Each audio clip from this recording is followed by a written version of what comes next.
إلا الله وحده لا شريك له ونشهد أن سيدنا مولانا محمدا عبده ورسوله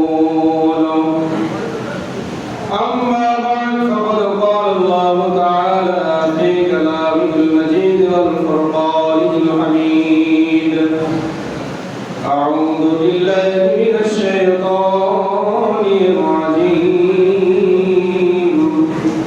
بسم الله الرحمن الرحيم وما أرسلناك إلا رحمة للعالمين قال النبي صلى الله عليه وسلم لا يؤمن أحدكم حتى أكون أحب إليه من والده وولده والناس أجمعين وقال تعالى إن الله وملائكته يصلون على النبي يا أيها الذين آمنوا صلوا عليه وسلموا تسليما اللهم صل على سيدنا مولانا محمد وعلى آل سيدنا مولانا محمد আগমন তোমার হয়েছে মক্কায় হিজরত করিয়া গেলে যে মদিনায় মারহাবা মারহাবা বলে সকলে তুমি যে মনের হায়াতুন নবী সকল ঈদের সেরা ঈদ হলো পবিত্র ঈদে মিলাদুন নবী সকল ঈদের সেরা ঈদ হলো পবিত্র ঈদে মিলাদুন নবী মারহাবা আলহামদুলিল্লাহ আল্লাহ রাব্বুল আলামিনের দরবারে শুকরিয়া আদায় করি যে মহান আল্লাহ রাব্বুল আলামিন ঐতিহ্যবাহী মাধবপুর বাইতুল মামুনের জামে মসজিদের উদ্যোগে পবিত্র ঈদে মিলাদুন নবী সাল্লাল্লাহু আলাইহি ওয়াসাল্লামের উপলক্ষে আয়োজিত এই মাহফিলে বাছাইকৃত কিছু যুবক বৃদ্ধ এবং ছোট ছোট বাচ্চাদেরকে আল্লাহ তাআলা এই পবিত্র মাহফিলে আসার এবং বসার তৌফিক এনায়েত করেছেন। আমরা সকলে বলি আলহামদুলিল্লাহ। বাদুর ইতিহাসে আমি যতদিন এসেছি তার ভিতরে এবং এর আগে কি হয়েছে জানি না, মানে সব থেকে মানুষের ভাটা আজকে দেখা গেল। মানে মানুষ যে কোনোদিন ভালো হবে না কিয়ামতের আগ পর্যন্ত যাদের নসিবে নেই তারা তো প্রমাণ। আগে ওয়াজ মাহফিলে আসার একটা ভয় ছিল, আর দেশ স্বাধীন হওয়ার পরে সেখানে কোরআন হাদিসের কথা উন্মুক্ত ভাবে বলার সুযোগ হয়েছে, কোনো মাহফিলে বলা নেই এখন। সেই সময়ও যদি মানুষ চার দোকানে বাড়িতে থাকে তাহলে বুঝতে হবে এরা এই দেশ যদি কোরআনের দেশ হয় যেন ভালো হবে না। এই দেশ যদি কোরআন মাজিদের দেশ হয়, ইসলামের রাষ্ট্র কায়েম হয় বাংলাদেশে, এই মানুষগুলো ভালো হওয়ার সুযোগ আর নাই। আজকে কমিটি দুঃখ করে বলতে বাধ্য হয়েছে যে আমার দিয়া কোনো অনুষ্ঠান আমার মসজিদে করবো না, সর্বোচ্চ জেলা। কারণ এই মানুষগুলো শেষে তারা আমাদের সব খাবার থেকে আসবে। তা আমাদের ইমানের ভাড়া এত খারাপ পর্যায়ে আমাদের যাবে, এটা বাতিল করে আশা করা মানুষ আশা করেনি বাতিলপুর বাড়ির পক্ষ থেকে। কারণ কি, যতই অনসিয়াত করি রফিকুল সাল্লাল্লাহু রবিউল আউয়াল মাসে এই পৃথিবীর জমিনে আসছিলেন কি নিয়ে রেখে গেছেন কি এটা আমাদের জানা নাই। বলেন তো একজন, আমার নবীজি 12 রবিউল আউয়াল মাসে 12 তারিখে পৃথিবীর জমিনে কি নিয়ে আসছিলেন? বলেন লাগতেছেন কি নিয়ে আসছিলেন? উত্তম আদর্শ নিয়ে পৃথিবীর জমিনে আসছিলেন। কি নিয়ে? উত্তম একটি আদর্শ নিয়ে পৃথিবীর জমিনে আগমন করেছিলেন। যাওয়ার সময় রেখে গেছে কোরআন এবং হাদিস। রাসূল কারীম সাল্লাল্লাহু আলাইহি ওয়াসাল্লাম আদর্শ ছাড়া পৃথিবী কোন আদর্শের মধ্যে হেদায়েত আল্লাহ তাআলা নবীজিকে পাঠিয়ে বলেছেন এই একটাই জায়গা যার ছায়াতলে আসলেই জান্নাত, যার ছায়া থেকে দূরে থাকলে জাহান্নাম। যে ব্যক্তি নবী গিয়ে নবী সাল্লাল্লাহু আলাইহি ওয়াসাল্লামের পাশে আসছে সে জান্নাতি হয়েছে, যে দূরে থেকে সে কি হয়েছে? জাহান্নামী হয়েছে। রাসূল কারীম সাল্লাল্লাহু আলাইহি ওয়াসাল্লাম কে আল্লাহ রাব্বুল আলামিন পৃথিবীর জমিনে পাঠিয়েছেন হাদিসে মুবারক সাক্ষ্য, মহান আল্লাহ রাব্বুল আলামিন এই পৃথিবীর জমিনে যত সৌন্দর্য পাঠিয়েছেন, যত আকর্ষণীয় বস্তু পৃথিবীর জমিনে পাঠিয়েছেন, আল্লাহ রাব্বুল আলামিনের কাছে 100 ভাগ সৌন্দর্য আছে। কত? 100 ভাগ সৌন্দর্যের মধ্যে 99 ভাগ আমার নবীজির জন্য রেখেছেন, আর 1 ভাগকে 2 ভাগ করে 99 ভাগ রাহমাতুল লিল আলামিন, আর যে 1 ভাগ থাকে তার মধ্যে ইউসুফ আলাইহিস সালামকে আল্লাহ রাব্বুল আলামিন দিয়েছেন, আর যে অর্ধেক ভাগ, এই অর্ধেক ভাগ সমগ্র বিশ্বের সৃষ্টির মধ্যে আল্লাহ তাআলা ছড়িয়ে দিয়েছেন। পৃথিবীর জমিনে আমরা যত পাহাড় দেখি, সমুদ্র সৈকত, যত বাগান সমুদ্র, যত বন জঙ্গল আমরা দেখি, যত সুন্দর জায়গা দেখি, গাড়ি দেখি, বাড়ি দেখি, রাস্তা দেখি, যা সুন্দর আকাশ জমিন, যা কিছু সৌন্দর্য, মহিলা পুরুষ, নারী পুরুষ, পশু পাখি, যত সৌন্দর্য আমাদের 2 নয়নে দেখি, সব কিছু সৌন্দর্য ওই 1 ভাগে অর্ধেকের চেয়ে কটা। যে সৌন্দর্য দেখে আমরা আনন্দিত হই। এখন যদি মনে করেন মহিলাদের চেহারা অনেক সুন্দর, এজন্য ভালো লাগে, অমুক নেতার চেহারা অনেক সুন্দর, বক্তব্য অনেক সুন্দর, এজন্য ভালো লাগে, আপনি আমি যদি পৃথিবীর জমিনে সৌন্দর্যের জন্য কাউকে ভালোবাসতে যাই, আল্লাহর কোরআন রাসূলের হাদিসে মুবারক বলে সৌন্দর্যের জন্য যদি তুমি কাউকে ভালোবাসতে চাও, তাহলে তোমাকে সর্বপ্রথম মুহাম্মদ রাসূলুল্লাহকে ভালোবাসতে হবে। এত সুন্দর করে আল্লাহ পৃথিবীর জমিনে কাউকে পাঠায় নাই। ইউসুফ আলাইহিস সালামকে 1 ভাগের অর্ধেক দিলেন। সেই ইউসুফ আলাইহিস সালামের সৌন্দর্য দেখে, সেই জামানার যুবতী মহিলারা সৌন্দর্য দেখে লেবু কাটতে গিয়ে হাত কেটে ফেললো, কিন্তু তাদের ঈমান ছিল। ঈমান না এনে হাত কাটছে। আর হাদিসে মুবারক সাহাবায়ে কেরাম বর্ণনা করলেন ইউসুফ আলাইহিস সালামের জামানায় যুবতী ইউসুফ আলাইহিস সালামের চেহারা দেখে লেবু কাটতে গিয়ে হাত কাটছে, ঈমান ছিল না। ঈমান বিহীন হাত কাটছে। আর আয়েশা রাদিয়াল্লাহু তাআলা বর্ণনা করলেন আমার নবীজি ওই ইউসুফ আলাইহিস সালামের জামানার যুবতীরা আমার নবীজিকে যদি দেখতো তারা কলিজা ছিঁড়ে ফেলতো। শুধু তাই নয়, সুমাইয়া রাদিয়াল্লাহু তাআলা ইসলামের জন্য যিনি প্রথম শহীদ হলেন, সুমাইয়া রাদিয়াল্লাহু তাআলা, তিনি আমার রাসূলের প্রেমে তার কলিজা উজাড় করে দিয়েছেন ইসলামের জন্য। সুমাইয়া রাদিয়াল্লাহু তাআলা আমার নবীজির সৌন্দর্য, নবীজির চরিত্র, নবীজির আদর্শে এত বেশি প্রেমে পড়ে গিয়েছিলেন, নবীজির চেহারা, নবীজির আদর্শে, নবীজির চরিত্রকে কবুল করার কারণে, নবীজির গোলামি করার কারণে কাফেরদের কাছে নিজের জীবনটাকে দিয়ে দিলেন, কলিজা বের করে দিলেন। ঈমানের সাথে, কিসের সাথে? ঈমানী অবস্থায় কলিজা বের করলেন। আর ইউসুফ আলাইহিস সালামের জামানায় বেঈমান অবস্থায় হাত কাটছে। পার্থক্য আছে না? ইউসুফ আলাইহিস সালামের জামানায় ঈমান ছিল না। আমির হামজা তিনি যুদ্ধের ময়দানে শহীদ হলেন। উনি আমার রাসূলের জন্য শহীদ হয়েছেন, কিন্তু ঈমানের সাথে শহীদ হয়েছেন। কিসের সাথে?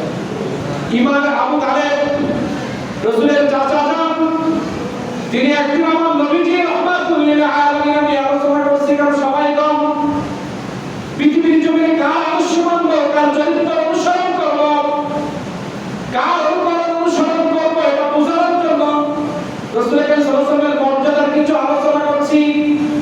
কারণ যার অনুসরণ করবেন তার পজিশন আগে জানা দরকার। আমরা পৃথিবীর বিভিন্ন মানুষের অনুসরণ করি, একটা ব্যক্তির মধ্যে 3টা গুণ যদি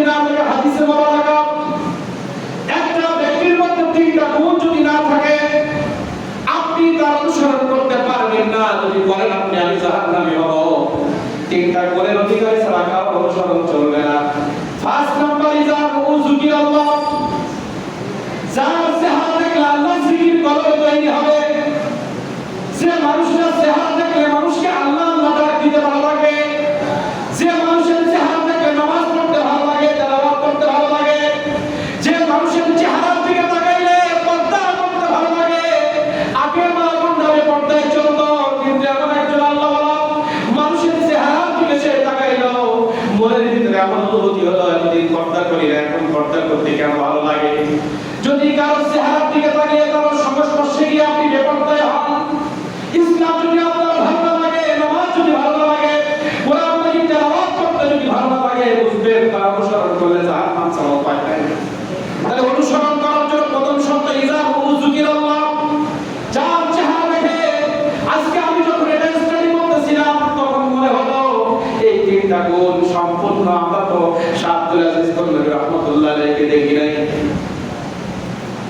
আমরা তো আব্দুল রহিম রাহমাতুল্লাহ আলাইহি দেখি নাই, কিন্তু যিনি খেলাফত দিল্লির জমিন থেকে আসছে, এই দিল্লির জমিনের পীর ওমর ফারুক রাদিয়াল্লাহু তাআলা উত্তরসূরি আওলাদ, বর্তমান দিল্লির পীর সাহেব আমাদের খানকার মালিক, গোলাগারকারী জমিনের খানকার মালিক যিনি, এই তিনটা গুণ যখন আমি বললাম তখন বসে বসে চিন্তা করছিলাম আমার দিল্লির হযরত সাহেব কেবলা রাহমাতুল্লাহর মধ্যে তিনটাই রয়েছে। যদি তার সোহবতে কেউ যায় আল্লাহ রাব্বুল আলামিন তাকে জান্নাতি বানায় দিবে। সুন্দরভাবে জীবন যাপন করতে হবে, কারো বক্তব্যের কথা, কারো বক্তব্য শুনে ভক্ত হওয়া যাবে না, কারো পার্টি থেকে ভক্ত হওয়া যাবে না, লেবাস থেকে ভক্ত হওয়া যাবে না, বক্তৃতা শুনে ভক্ত হওয়া যাবে না, জিন উদার করে দানশীল থেকে ভক্ত হওয়া যাবে না। সুন্দর জেনে নামাজ পড়তে হবে, সুন্দর জেনে ইসলাম পালন করতে হবে, তাহলে আপনার আমার জীবন চলা সহজ হয়ে যাবে। একটা মানুষের তিনটা গুণ, প্রথম আছে ইজা হুযুকিরাল্লাহ, যার চেহারার মধ্যে নূর রয়েছে, হেদায়েত রয়েছে, চেহারা দেখলে ভালো লাগে। দ্বিতীয় নাম্বার, যার বক্তব্য শুনলে নামাজ পড়তে ভালো লাগে, যার বক্তব্য শুনলে গুনাহ করতে ইচ্ছা হয়, যার বক্তব্যের মধ্যে জান্নাতে আমলের কথা আছে, জাহান্নাম থেকে বিরত থাকার কথা আছে, যার বক্তব্য শুনলে নামাজ পড়তে লাগে, রোজা রাখতে ইচ্ছা হয়, যার বক্তব্যের মধ্যে আল্লাহর কোরআন আছে, রাসূলের হাদিস আছে, সাহাবায়ে কেরামদের সম্মানের কথা আছে, আমার নবীজির প্রশংসার কথা যার বক্তব্যের মধ্যে আছে, যার বক্তব্যের মধ্যে হক কথা রয়েছে, কোনো বাতিল কথা নাই, এমন বক্তব্য, যে বক্তব্য শুনলে আপনার অন্তরে ভালো লাগে, যার বক্তব্য যে কোরআন মানি, হাদিস মানি, ইন্নামাল মুমিনুনা ইযা যুকিরাল্লাহু ওয়াজিলাত কুলুবুহুম, আমার আল্লাহ কোরআন বললেন, কোরআন মাজিদের বক্তব্য শুনে, কোরআন মাজিদের তেলাওয়াত শুনে যার অন্তর কাঁপে সেই মুমিন। তাহলে বক্তব্য শুনলে যদি অন্তর কাঁপে, বুঝতে হবে ওই ব্যক্তিরা সালিহ। যার কথা শুনলে ভালো লাগে, যার কথার ভিতরে কোরআন মাজিদের আয়াত আছে, হাদিসে মোবারক আছে, রাসূলের আদর্শ আছে, আল্লাহর কালামের মহব্বত আছে, সাহাবায়ে কেরামের মহব্বত যার কথার মধ্যে আছে, বুঝবেন সেটা সালিহ। তাহলে ইজা হুযুকিরাল্লাহ, আপনার চেহারা দেখে ভালো লাগবে, বক্তব্য শুনে ভালো লাগবে, এবং যার হাঁটা চলা, যার আমল দেখলে পরকালের কথা মনে হবে, যার আমল, যার উঠা বসা, যার নামাজ, যার তেলাওয়াত, যার সৌন্দর্য, যার কথাবার্তা, এগুলো দেখলে আপনার পরকালের কথা স্মরণ হবে, এমন ব্যক্তিকে আপনাকে বন্ধু বানাইতে হবে। আমার কিন্তু হযরত সাহেব কেবলার কয়েকটি ভিডিও ক্লিপ দেখেছি, ইন্ডিয়া ভারতের বুকে মজলিসে ঢুকতেছেন, মাথা নিচু করে হাত পা সামনে আগিয়ে যেন কারোর গায়ে পা না লাগে, মজলিসে বসে আছেন, আধা ঘন্টার ভিডিওর মধ্যে 10 মিনিট তিনি বসেছিলেন, তারপর আলোচনা শুরু করেছেন। এই 10 মিনিটের মধ্যে একটিবার মাথা উঁচু করে কারোর দিকে তাকাইতে দেখি নাই। বসে আদবের সাথে কি যেন ভাবতেছে, কি যেন চিন্তা করতেছে, দুনিয়াবি কোনো চিন্তা নাই। আর যখন কথা বলতেছে নামাজি কায়দায়, দুনিয়াবি কোনো হালাত, দুনিয়াবি উদ্দেশ্য থাকলে বোঝা যায়। আমরা বক্তব্য দিই ক্যামেরার সামনে, ইউটিউবে ছাড়বো, কত চিন্তা, বক্তব্য সুন্দর হতে হবে, নাহলে মানুষ দেখে ভালো বলবে না, দাওয়াত দিবে না, এরকম চিন্তা আমাদের কলবে আছে। আমাদের পরিস্থিতি বলে যায় আমাদের মধ্যে অহংকারী আছে, বাবা বড় সংখ্যা আছে, কিন্তু দিল্লি হযরত সাহেব কেবলা যখন বক্তব্য রাখে বসে, পরে স্টেজটা বড় ছোট, বেশি উঁচু করা যাবে না, অহংকার আসবে। বক্তার স্টেজ হবে ছোট, আদবের সুন্নতি কায়দায় বসতে হবে। আমরা তো মাশাআল্লাহ কত উঁচু জায়গায় বসেছি, এটা হারাম না, কিন্তু এতে অহংকার আসার সম্ভাবনা আছে। বড় স্টেজ হারাম না, ও উঁচু টুপি হারাম না, বড় জুব্বা সুন্দর কোটি, সুন্দর চশমা এগুলো হারাম না, কিন্তু অহংকার আসার সম্ভাবনা আছে। অ্যাভয়েড করলে শয়তানের ওয়াসওয়াসা থেকে বাঁচা যাবে। এই তিনটা গুণ 100% আমার জীবনে আমি একজনকে দেখেছি, তিনি হযরত সাহেব কিবলা রাহমাতুল্লাহ। আমার এই হাদিসের এই তিনটা দিক নির্দেশনা হাসরের মাঠে বলতে পারবো, আল্লাহ আপনার ওলির কাছে পেয়েছিলাম, এজন্য সেখানে যায়, তারাকে মহব্বত করি, আল্লাহ যদি কবুল করে। নাজাত আছে কিনা? তাহলে তিনটা গুণ দেখতে হবে। কোন আলেমের মধ্যেও যদি এরকম থাকে, তার বক্তব্য শুনলে আপনার ভালো লাগে, তার চেহারা দেখলে আপনার ভালো লাগে, তার আমলগুলো কথা দেখলে আপনার ভালো লাগে, সে যে হোক না কেন, সে যদি উত্তম চরিত্রবান হয়, হক কথা বলনেওয়ালা হয়, সে যে হোক না কেন, তাকে ভক্তি করলে নাজাত দিবেন কে? কে নাজাত দিবেন? আল্লাহ। তা আবু তালেব রাদিয়াল্লাহু তাআলা একদিন আমার নবী মুহাম্মদ রাসূলুল্লাহ সাল্লাল্লাহু আলাইহি ওয়াসাল্লামকে বলছেন, ভাতিজা, তোমার সম্পর্কে আমি অনেক কিছু জানি। বলেন, চাচা যান, কি জানেন? প্রথম যে জানি সেটা আমি দেখি নাই, মা আমিনার কাছে শুনেছি। কি শুনেছেন? তুমি যখন 12 রবিউল আউয়াল সুবহে সাদেকের সময় দুনিয়া তশরীফ এনেছো, তোমার মা ডাকে বলছে, আমার সন্তান যখন দুনিয়ার বুকে এসেছে, নবীর পাশ দিয়ে একটা আলো যখন বের গেল, আমি বের পাই নাই। যখন মা আমিনার গর্ভ থেকে আমার নবীজি বের হলেন, আমরা তো সিজদা করে বের করি, ওই সিজদার জায়গা থেকে আমার নবী বের হয়েছেন, কিন্তু মা আমিনা টের পায় নাই। হঠাৎ করে কি আলো আমার রেহেম থেকে বের হলো, যে রেহেম থেকে বের হওয়ার সঙ্গে সঙ্গে জান্নাতি চাদরের মধ্যে যখন তাকে রাখা হলো, আমি শাম দেশের প্রাসাদগুলো সেই আলোয় চকচকে দেখতে পেয়েছি। তোমার মা আমার কাছে বলেছে, যেদিন আমি আব্দুল্লাহ রাদিয়াল্লাহু তাআলা কবরের মধ্যে চুমা দিয়েছি, চুমা দেওয়ার সঙ্গে সঙ্গে আসমান থেকে একটি আওয়াজ আসলো, হে মা আমিনা, তুমি আমার নবী মুহাম্মদ রাসূলুল্লাহ নূরে মুবারকে চুমা দিয়েছো। এই চুমা দেওয়ার কারণে এই মুহূর্তে এই দুজাহানের বাদশা নবী, আউয়াল আখির নবী, উতিতু উলুমুল আউয়ালিন ওয়াল আখিরিন, আমার নবী মুহাম্মদ রাসূলুল্লাহ জবানে বলেছেন, হে সাহাবায়ে কেরাম, তোমরা শুনো, উতিতু উলুমুল আউয়ালিন ওয়াল আখিরিন। এই পৃথিবীর শুরুতে কি ছিল, এখন কি আছে, পরে কি হবে, সমস্ত জ্ঞান সব কিছু আল্লাহ রাব্বুল আলামিন নবী মুহাম্মদকে দান করেছে। আমি জাহান্নামের বিষয় জানি, আমি জান্নাতের বিষয় জানি, আল্লাহর আরশে আজিম কোথায় আছে আমি জানি, জান্নাতের মধ্যে কয়টা ঘর আছে আমি জানি, কি কি নিয়ামত আছে আমি জানি, জাহান্নামের মধ্যে কত ধরনের আযাব হবে আমি জানি। এই পৃথিবীর পূর্ব থেকে পশ্চিম পর্যন্ত কোথায় কোন মানুষ কিভাবে ইবাদত করে, কোন মানুষ কিভাবে আল্লাহকে ডাকে, ডাকে না, কে কাফের, কে মুনাফিক, কে মুসলমান, সব কিছুর জ্ঞান আমি আল্লাহ আমাকে দিয়েছে, সব জ্ঞান আমাকে দিয়েছে। মা আমিনা বলছে, তুমি কে? আমার গর্ভে মুহাম্মদ আসছে, আপনি কে ঘোষণা দিলেন?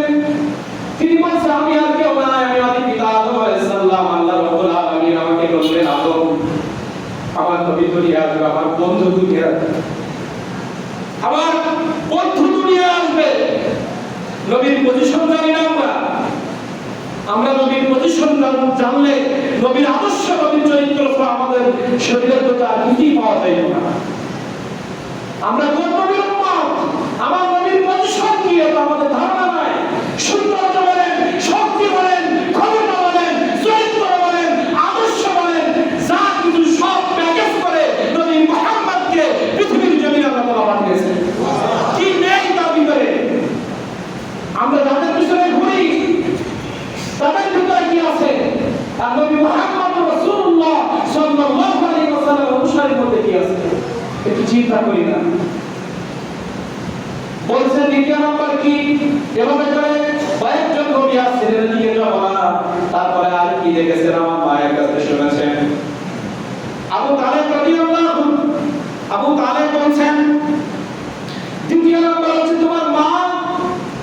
তুমি যখন দুনিয়া এসেছো, অন্য মায়ের কোল থেকে যখন বাচ্চা পোশাক পরে, ওই পোশাকের জায়গাটা একটা গন্ধ হয়, এবং ওই বাচ্চার গায়ে গন্ধ থাকে। আলতাসন সাবান দিয়ে সুন্দর করে পরিষ্কার করা লাগে। কিন্তু মা আমিনা বলছে, আমার একটি বাচ্চা আল্লাহ রাব্বুল আলামিন আমাকে দিয়েছেন, দুনিয়া আসছে যার খতনা সহ এবং সবসাকা শরীর নিয়ে কোনো ধোয়া লাগে নাই, পরিষ্কার পরিচ্ছন্ন মুসলমানিত অবস্থায় দুনিয়ার মধ্যে আসছে। দুনিয়া আসার পরে যখন চাদরের পরে তাকে শোয়ানো হয়েছে, ঠোঁটটা নাড়ায় নাড়ায় যেন কি বলছে, ঠোঁটটা নাড়িয়ে নাড়িয়ে উম্মতি উম্মতি বলতেছে।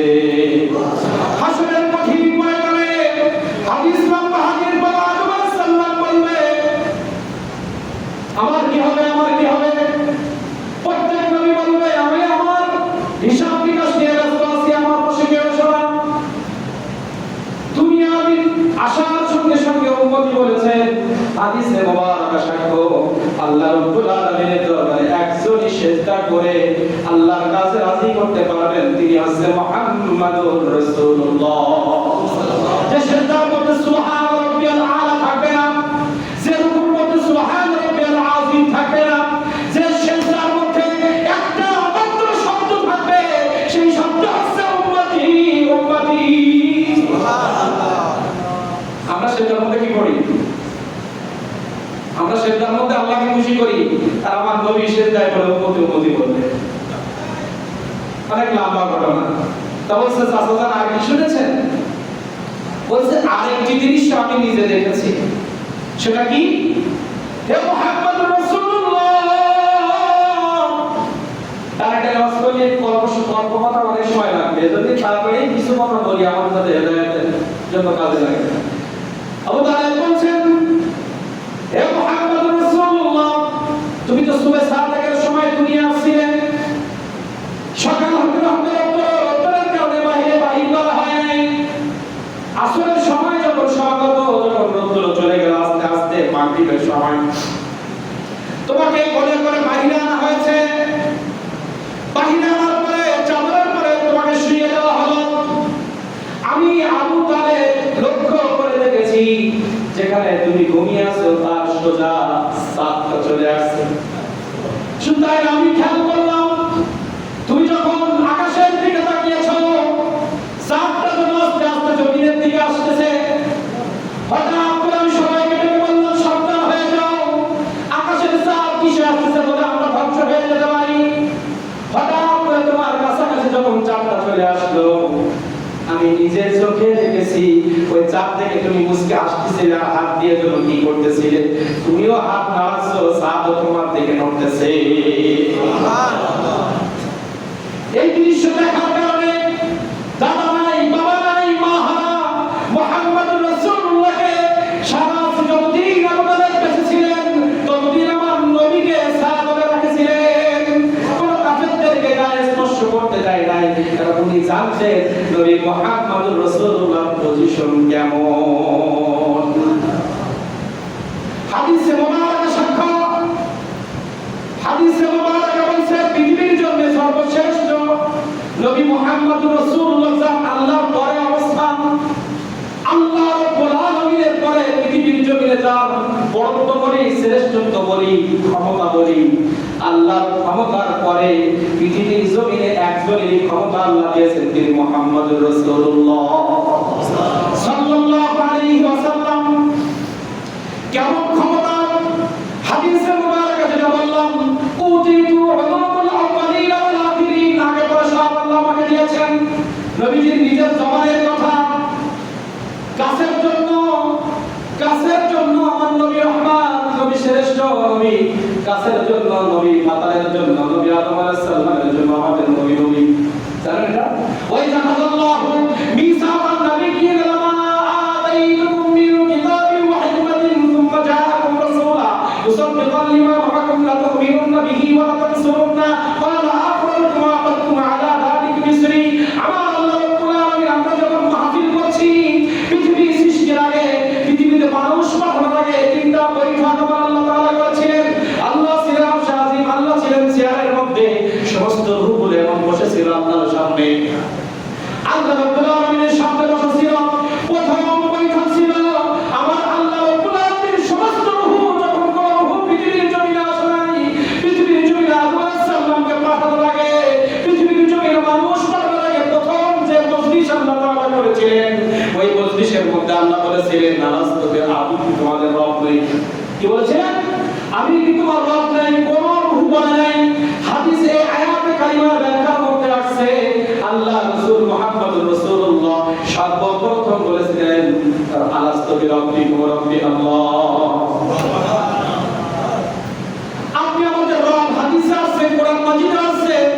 আদম আলাইহিস সালাম বলেন আপনি রব। শ্রেষ্ঠ তো বুঝতে পেরেছেন? তাহলে আল্লাহ সম্পর্কে আমার নবী, অনেকে বলে নবী আগে সৃষ্টি হয় নাই, নবী কিছু জানে না, তাদের জন্য এই আয়াত থেকে বলছি আপনি যত বড় আলেম হন আর যাই হন, যে দল করেন, আপনাকে এটা স্বীকৃতি দিতে হবে রূহ জগতে আমার নবীজি প্রথম বলেছিল আল্লাহ আপনি এক। তাহলে যেখানে আদম আলাইহিস সালাম বললো না, কোন নবী বললো না আল্লাহ আমার রূহ ছিল, বলছিল আদম কোন নবীর রূহ ছিল?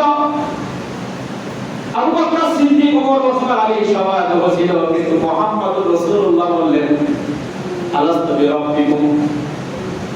এখানে একটু আপনার আমার এই স্মৃতি গবেষণা করেন। আল্লাহ সম্পর্কে আমার নবী এখনো দুনিয়া আসে নাই, তিনি সবকিছু জানা আছে। আমার নবী সবকিছু তখন থেকে জানা আল্লাহ কি আছে, পৃথিবীতে কি আছে, মাটির নিচে, আসমানে, জান্নাত সব আছে।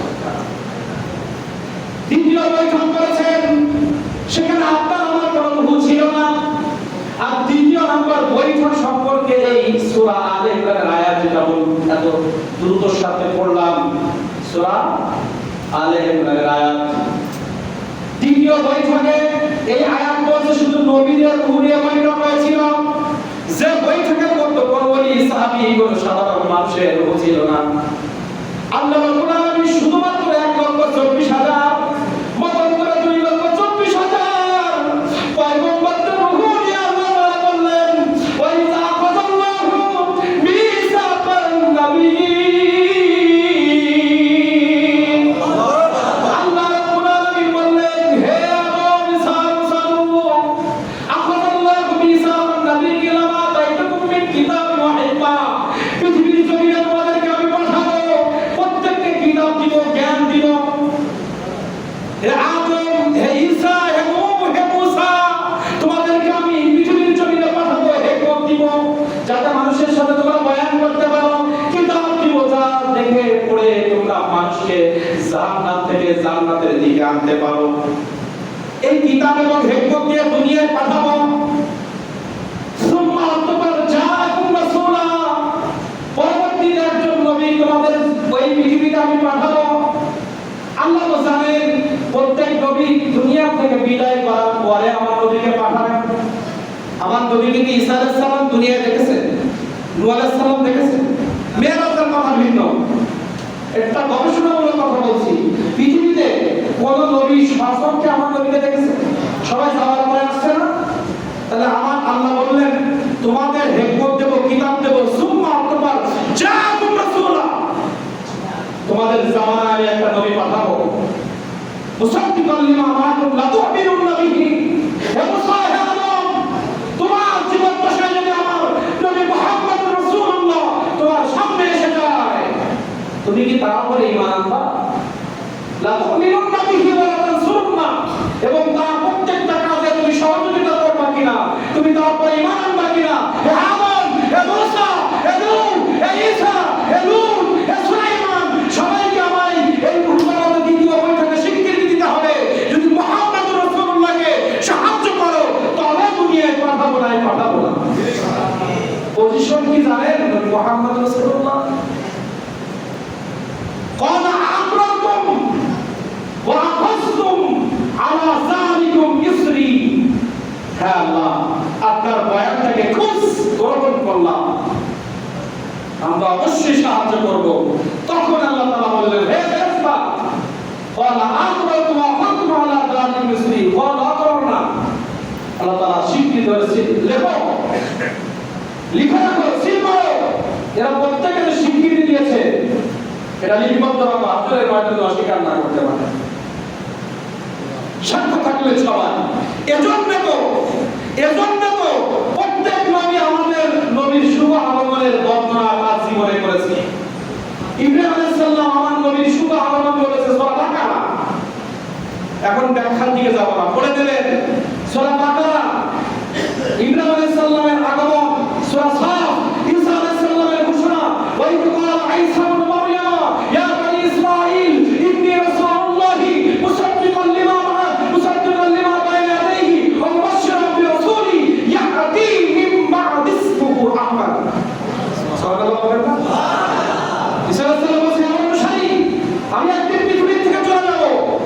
তোমাদের কাছে বলে গেলাম, একজন নবী আসবে আসমানে, যার নাম আহমদ, দুনিয়ায় যার নাম হবে মুহাম্মদ।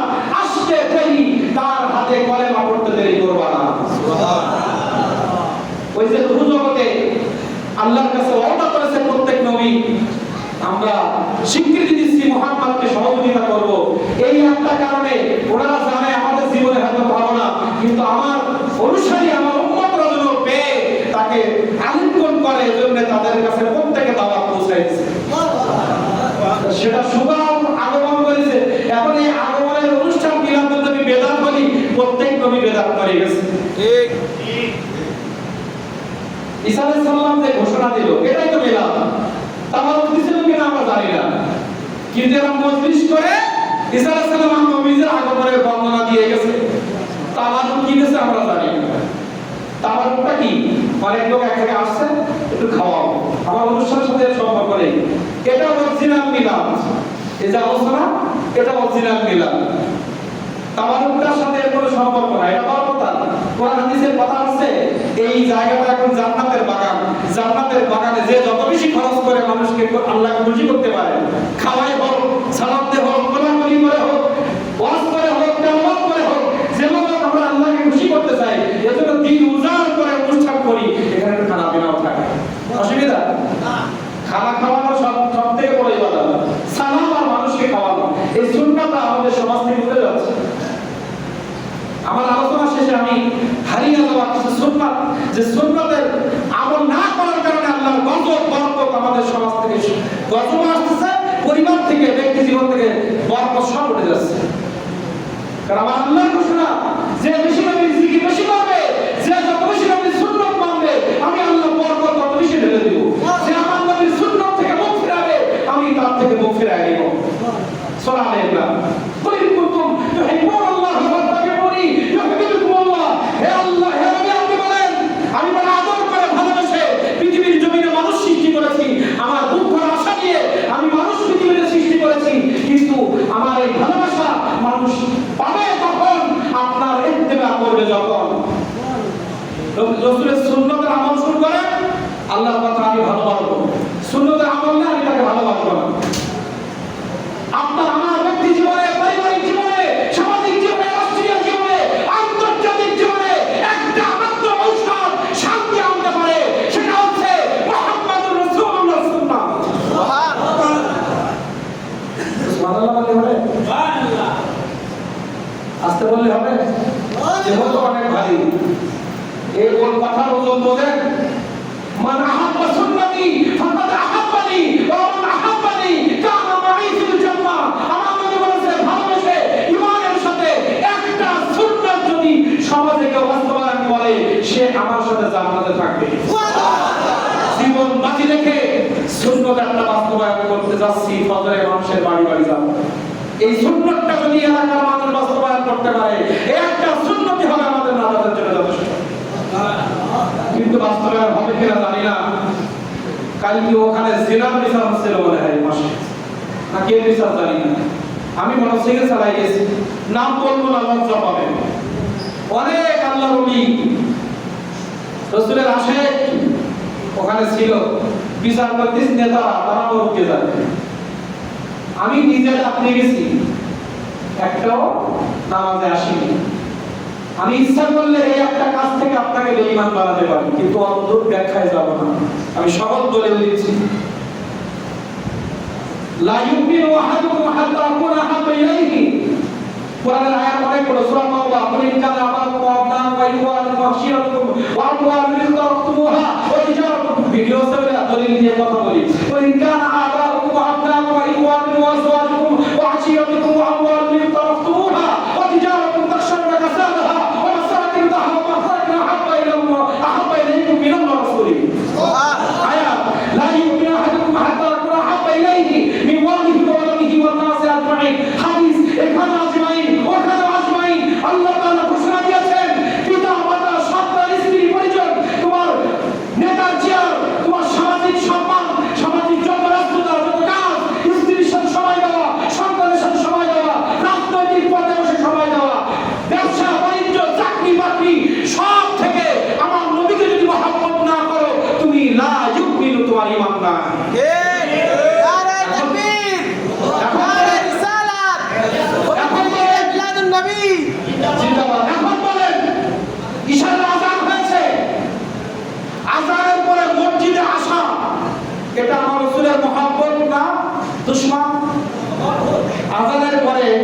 আমার রাসূল বলেছেন যারা বাড়ি থাকে তাদের ঘর জ্বালায় দাও।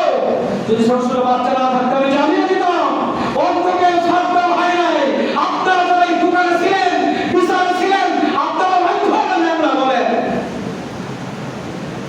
কিসের বিচার করেন? সমাজের রাসূলের সুন্নাত বাদ দিয়ে বিচার করলে জিনা বন্ধ হবে না, জিনা হবে।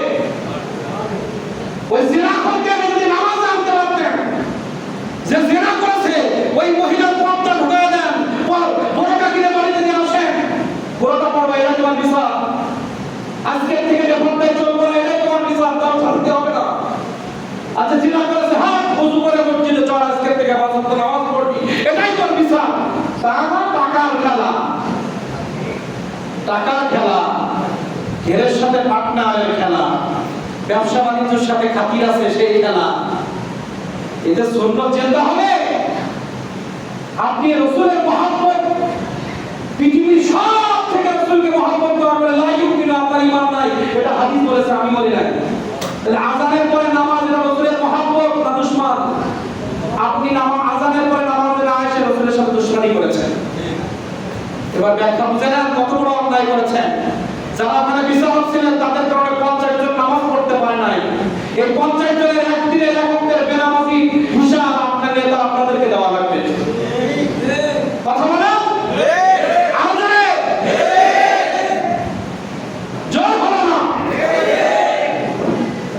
ঠিক আছে? ঠিক আপনারা বলেছেন, ঠিক আমি বলি না। তাহলে আপনারা আমরা ওয়াজ করি যে সরকারিভাবে মদ বন্ধ করেন, কি বলে গাঁজা বন্ধ করেন, তাহলে বন্ধ হবে। সরকারি পারমিশন দেবেন, আমরা মসজিদে বয়ান করে কি করব? তা আপনারা বলেন হুজুর জিনার জন্য ওয়াজ করেন, নামাজের কথা বলেন, আপনারা যদি নামাজ আটকে এই বিচার করেন, তাহলে ওয়াজ করে নামাজে আনবো কিভাবে? আওয়াজ লাগবে না। আর যারা অবিবাহিত ছেলে মেয়ে জিনা করবে, আজকের থেকে বিধান বাহাদুর বলে ঘোষণা হলো ঢালাও ভাবে, কোন যুবক যদি জিনা করে 100 বেদ মাইতে হবে, আর 1 বছর ঢাকায় গার্মেন্টসে বাড়া দিতে হবে শাস্তি, মেয়েরও ছেলেরও। আর বিয়ে করে যদি কেউ জিনা করে, কোন বিবাহিত মহিলা, কোন বিবাহিত পুরুষ যদি জিনা করে, এর মৃত্যুদণ্ড ছাড়া আর কোনো ওষুধ নেই। কি যতক্ষণ না মারবে মাইতে হবে। এবার যদি জেনা যার সাথে হয়েছে সেটা আপোষ করে, এখানে শরীয়তের মাসালা ভিন্ন, কিন্তু যদি বিচার আপনি করেন তাহলে রজম করতে হবে, রজমের বিপরীত আর কিছুই নাই। কিন্তু যদি কেউ ক্ষমা করে দেয় বা সে যদি তওবা করে, সামাজিক নিয়ম বলে রাসূল করিম সাল্লাল্লাহু আলাইহি ওয়াসাল্লামের জামানায় একটা মহিলা জিনা করেছে, তার পেটে বাচ্চা এসে গেছে, কার বাচ্চা জানেন না। রাসূল করিম সাল্লাল্লাহু আলাইহি ওয়াসাল্লামের কাছে বলছি, জিনা যদি প্রকাশ হয়ে যায় তাকে মারতেই হবে, এর কোনো বিচার নাই। যে তওবা করে সে জান্নাতে চলে যাবে। একটা ঘটনা বলে আপনারা জিনা বিচার পেয়ে যাবেন। একটা মহিলা জিনা করছে, রাসূলের কাছে বলছে আমি অন্যায় করেছি, জিনা করেছে, আমার বিচার করে। তো তোমার পেটে কি বাচ্চা থাকা?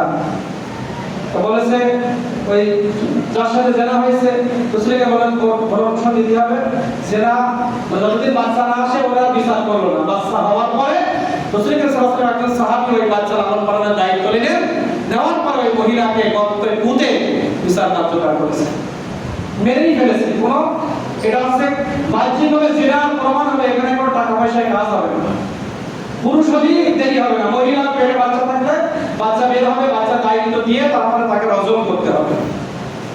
এবার রাসূল করিম সাল্লাল্লাহু আলাইহি ওয়াসাল্লাম বলছে, আল্লাহ রাসূল এত বড় শাস্তি আপনি দিলেন, তার সবাই কান্নাকাটি করছে। রাসূল করিম সাল্লাল্লাহু আলাইহি ওয়াসাল্লাম বলছে, এই মহিলা আমি এই মুহূর্তে দেখলাম জান্নাতের মধ্যে শরবত পান করতেছে। কেন জানেন? এই মহিলা কিন্তু জিনা করার পরে রাসূলের দরবারে আসছিলেন ভয় নিয়ে, আমার ক্ষমা হবে কিনা কান্না নিয়ে। রাসূলের দরবারে আসার আগে তো আল্লাহ কবুল করে নিয়েছে, তাহলে আল্লাহ সব মাফ করে দিয়েছে।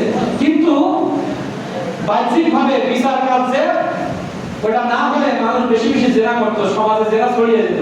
যদি সামাজিকভাবে বিচার হয়েছে কিন্তু আল্লাহ তার মাফ করে দিয়েছে।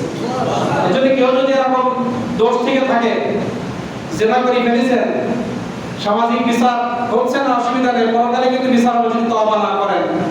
এজন্য যা যা হয়ে গেছে তওবা করেন, মাফের সুযোগ আছে। আল্লাহর কাছে কান্নাকাটি করেন আর আল্লাহর কাছে নত স্বীকার করেন। পৃথিবীর মানুষের কাছে বিচার দেওয়ার লাভ নেই, নিজে আগে ভালো হন, নিজে ভালো হই, তাহলে ঠিক হবে। কেমন ডায়লগ দেশে যুবকরা পাম শিখে গেছে আমার উপরে, বুঝতে আপনার দায়িত্ব দেওয়া হয় মানে ওয়াজও করতে হবে আবার বন্ধও করছে, এমন একটা কথা বলেছে বলার কোনো সুযোগ নেই। যাই হোক, সংক্ষেপে দিয়ে একটা সুন্নতের কথা বলে আমরা আলোচনা শেষ করি। রাসূল করিম সাল্লাল্লাহু আলাইহি ওয়াসাল্লাম সম্পর্কে বলেছেন যে আদম আলাইহিস সালাম এবং ঈসা আলাইহিস সালাম সমস্ত নবীর সৌন্দর্য, জ্ঞান, মুজিজা সবটা আমার নবীকে একা দেওয়া হয়েছে। আমি তো আস্তে আস্তে বরকতের কিছু কথা বলছি। হাদিস শরীফে আছে আদম আলাইহিস সালাম কি ঈসা আলাইহিস সালাম পরে 1,24,000 নবীকে যত মুজিজা আল্লাহ তাআলা দিয়েছেন তা যদি বঙ্গোপসাগরে ভাগ করা হয়, আদম আলাইহিস সালাম থেকে ঈসা আলাইহিস সালাম পর্যন্ত জিবরাইল আলাইহিস সালাম তাদের কাছে যতবার ওহী নিয়ে এসেছেন, এটা যদি বঙ্গোপসাগরে হয়, এক নবীর উপরে 3 বার করে পড়ে, 3 বার আর চেয়ে বেশি না। আর নবী মুহাম্মদ রাসূলুল্লাহ উপরে জিবরাইল আলাইহিস সালাম তার জীবদ্দশায় 24,000 বার আসছে। পজিশন কি পজিশন? প্রত্যেক নবীকে আল্লাহ রাব্বুল আলামিন মুজিজা দিয়েছেন 1 2 3 4 5 6 8 9 বিভিন্ন ভাবে মুজিজা দিয়েছেন। আমার নবীজি মুহাম্মদ রাসূলুল্লাহকে চুলের আগা থেকে আঙুলের আগা পর্যন্ত 63 বছর জীবনে প্রত্যেকটা মুহূর্তে প্রতিদিন 2-5টা মুজিজা ছিল। সুবহানাল্লাহ, হাজার হাজার 65,000 মুজিজা। কত? আর সব নবীকে 9টার উপরে নেই। কি মুজিজা? হযরত ইব্রাহিম আলাইহিস সালামকে যখন আগুনে ফেলা হয়েছিল, আগুনের মধ্যে ফেলার পরে আপনারা সবাই জানেন, আমরা জানি, আগুন আমার ইব্রাহিম আলাইহিস সালামের একটা পশমও পোড়াইতে পারি নাই, সবাই জানেন না? আগুন ইব্রাহিম আলাইহিস সালামকে একটা পশম পোড়াইতে পারে নাই। কি মুজিজা ছিল ইব্রাহিম আলাইহিস সালামের, একটা পশম পোড়াইতে পারে নাই। বনি ইসরাইলের জামানায় মুসা আলাইহিস সালামের বনি ইসরাইল যখন পানি অভাব দেখা দিল, পশু পাখি মৃত্যুবরণ করতে ফসল হয় না, সবাই এসে মুসা আলাইহিস সালামের কাছে যখন বললেন, আল্লাহ রাব্বুল আলামিন, মুসা আমি তোমাকে একটা লাঠি উপহার দিয়েছি, লাঠি দিয়ে পাথরে আঘাত করো, পানি দ্বারা বনি ইসরাইল ভরপুর হয়ে যাবে। সুবহানাল্লাহ, এই গেল মুজিজা। আর নবী মুহাম্মদের দুটো মুজিজা আমরা আলোচনা শেষের দিকে যাব। মুহাম্মদুর রাসূলুল্লাহ সাল্লাল্লাহু আলাইহি ওয়াসাল্লাম একটি রুমাল উপহার দিয়েছিলেন তার 10 বছরের খাদেম আনাস রাদিয়াল্লাহু তাআলা আনহুকে। আনাস রাদিয়াল্লাহু তাআলা আনহু বাড়িতে মেহমান আসছে, অনেক মেহমান আসছে, মেহমানদের সামনে ওই যে কাপড়টা উপহার দিয়েছিলেন, রুমাল বলি আর চাদর বলি, ওইটা তিনি মেহমানদের দরখাস্ত হিসেবে ব্যবহার করতেন।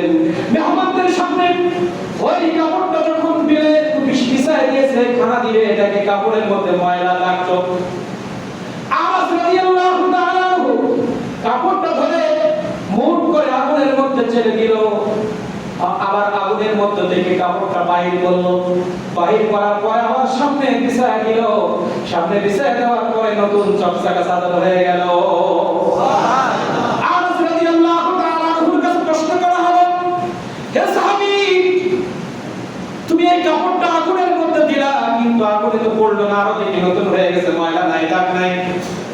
আনাস রাদিয়াল্লাহু তাআলা তিনি বলতেছেন, একদিন নবী করিম সাল্লাল্লাহু আলাইহি ওয়াসাল্লামের কাছে আমি বসা ছিলাম, খানার পরে এই কাপড়টাতে আমার নবী মুহাম্মদুর রাসূলুল্লাহ একবার হাত মুছেছিলেন। কি হাত মুছেছিলেন? বরকত আমাকে উপহার দিয়েছিলেন। রাসূলের হাত মোবারক লাগার কারণে আমি যতবার আগুনে নিক্ষেপ করি, ওখান থেকে ফ্রেশ হয়ে চলে আসে, পড়ে না। সুবহানাল্লাহ, নবীর মুজিজা বলতেছেন। হুদায়বিয়ার যুদ্ধে সব যুদ্ধরা এসে আমার নবীকে বলছেন, হে নবী মুহাম্মদ রাসূলুল্লাহ, পানি নাই, পানির অভাবে আমাদের জানটা থরথর করে কাঁপতেছে যুদ্ধের ময়দানে। আমার নবী বলল পানির পেয়ালাগুলো নিয়ে আসো। পাত্র করে এনে এইভাবে ধরলেন, এক ফোঁটা পানিও তার মধ্যে পড়ে না। নবী মুহাম্মদুর রাসূলুল্লাহ বলেন পাত্রগুলো সমান করে ধরো। সমান করে ধরার পরে আমার নবী মুহাম্মদুর রাসূলুল্লাহ পাঁচটি আঙ্গুল এমন ভাবে ধরেছে, হাদিসে মুবারক সাক্ষ্য, পাঁচটা আঙ্গুল থেকে এমন পানি নহর বের হয়েছে, শত শত ব্যাগগুলো মুহূর্তের মধ্যে ভরে গিয়েছে। সুবহানাল্লাহ। আমার নবীজির টোটাল বডি হচ্ছে মুজিজা, কোনো ব্যবহার করা লাগে না লাঠি। কারণ প্রত্যেক নবীর মুজিজা আমার নবীকে আল্লাহ তাআলা দিয়েছে। সেই নবী, আমি 10টা চরিত্রের কথা বলতে চেয়েছিলাম, 40টা সুন্নতের কথা, কিন্তু আজকে এমন দেরি করেছেন আপনারা, 40টা সুন্নত যেটা হারিয়ে যাচ্ছে সমাজ থেকে। আমি নিজে আমল করার সাথে আপনাদের আমলের জন্য দাওয়াত দিতে চেয়েছিলাম, এবং 10টা চরিত্র, যে 10টা চরিত্র শুনলে এসব সাধারণ নেতাকে দেখলে আর ভালো লাগবে না ইনশাআল্লাহ। আল্লাহর ওলি আর হুজুরকে ছাড়া একবারও এর ভালো লাগবে না। শুধু হুজুরদের ভালো লাগবে, আল্লাহর ওলিদের ভালো লাগবে। যারা মুরব্বি 5 ওয়াক্ত নামাজ পড়ে এদের বাড়ি নিয়ে বারবার খাওয়াতি মনসাব। যে মুরব্বিগুলো 5 ওয়াক্ত মসজিদে আসতেছে, আমার এই সাসাবারে কাল খাওয়াইছিল বেশি বেশি 5 ওয়াক্ত নামাজ দিতে। এজন্য যারা 5 ওয়াক্ত নামাজ পড়ে, হারাম বেশি চলে, সত্য কথা বলে, এদের বন্ধু বানাবেন, লাভ আছে। কিন্তু যারা মিথ্যা বলে, নামাজ পড়ে না, নেশা করে, এদের বন্ধু বানাতে চাইবেন না। 3টা সূত্র জেনে যাবেন। একটা মানুষের চেহারা দেখলে যদি আপনার কলবে আল্লাহ আল্লাহ না হয়, আর বয়ান শুনে যদি আপনার হেদায়েত ভালো না লাগে, আর তার আমল দেখে যদি আপনার ভালো না লাগে, তার কাছে যাবেন না। দেখা হলে আসসালামু আলাইকুম, আত্মীয় বাড়িতে আপনাকে খাওয়াই বিদায় দিবেন। অনুসরণ, অনুকরণ, প্রেম তার প্রতি যেন না আসে। অনুসরণ, অনুকরণ, মহব্বত যেন তার প্রতি না আসে। সে যত বড় নেতা হোক, সামাজিক ভাবে শুধু কথাবার্তা চলবে, কিন্তু কলমের ভিতরে তার প্রতি সামান্য মহব্বত আনবেন, আনা যাবে। তাহলে তার সাথে কালো মুখ করবেন। একজন নেতা আসতেছে, ও সুন্নতের আমল করে না বলে তাকে গালি দেবেন না, আসসালামু আলাইকুম আদব দিয়ে কথা বলবেন, মনের থেকে ঘৃণা করবেন। আদব দেখে যদি সে ভালো হয়, ঘৃণা করলে তো আবার সে আরো খারাপ হয়ে যেতে পারে। কারণ রাসূল সাল্লাল্লাহু আলাইহি ওয়াসাল্লাম 10টা চরিত্র বলতে চাইছিলাম, তার মধ্যে আমার রাসূল বিনয়ী ছিলেন। কাফের হলে, খারাপ হলে তার সাথে খারাপ ব্যবহার করতেন, কিন্তু মন থেকে ভালোবাসতেন। অনুসরণ, অনুকরণ, ভালোবাসা হবে তার সাথে যার ভিতরে আমার রাসূলের মহব্বত আছে, কোরআন মাজিদের নূর আছে। কি করে বুঝবেন? নামাজ দেখে বুঝবেন, সত্য কথা বলে কিনা দেখে বুঝবেন, মিথ্যা সুদ খায় কিনা দেখে বুঝবেন, ঘুষ খায় কিনা, জেনা করে কিনা। এরকম চরিত্র যদি ভালো থাকে তার সাথে সম্পর্ক করবেন ইনশাআল্লাহ। আল্লাহ তাআলা আমাদেরকে সবাইকে হেদায়েত দান করুন। ওয়া আখির দাওয়ানা আলহামদুলিল্লাহি রাব্বিল আলামিন।